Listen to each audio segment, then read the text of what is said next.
Good morning. Despite several attempts to protect 5,000, the bulls finally surrendered on Wednesday. The mounting selling pressures in heavyweights, increasing volatility, jittery global markets, and the continuous depreciating rupee dampened sentiments. The bulls may continue to face the heat for some time to come. As for today, thankfully, the outlook appears a little bit better. The Eurozone debt crisis is clearly the culprit, and despite a spate of bailout efforts, investors remain skeptical and pessimistic. The German plan to ban naked short selling of certain financial instruments has added to the boost.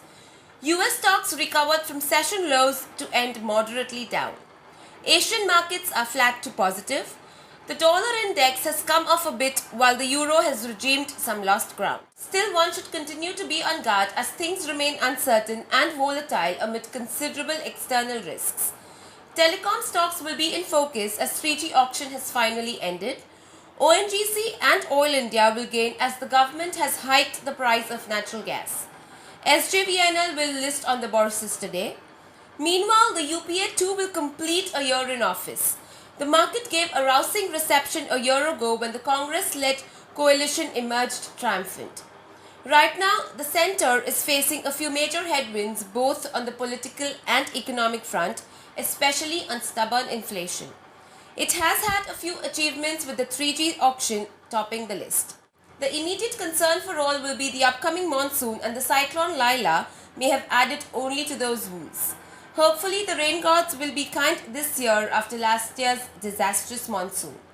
Another cause for worry is the reversal in FII flows.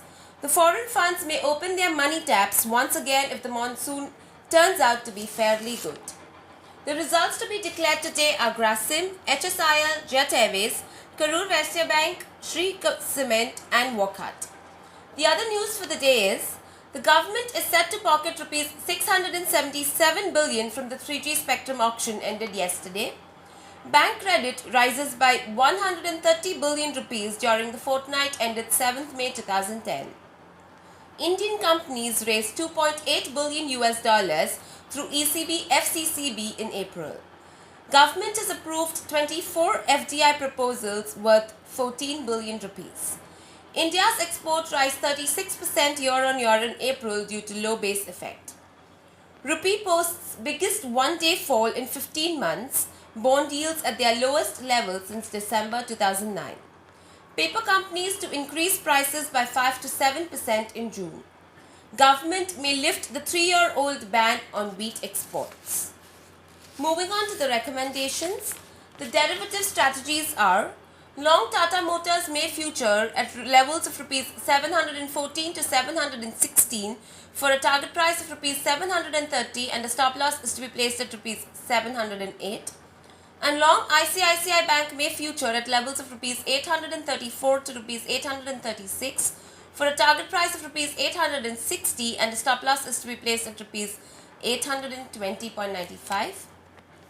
The technical calls are a sell on DLF. Traders are recommended to sell the stock at levels of Rs 279 to Rs 280 for a target price of Rs 271 to Rs 270 and a stop loss is to be placed at Rs 283. And a buy on Cipla. Traders are recommended to buy the stock at levels of Rs 312 for a target price of Rs 319 to Rs 321 and a stop loss is to be placed at Rs 307. Thank you and have a great day ahead.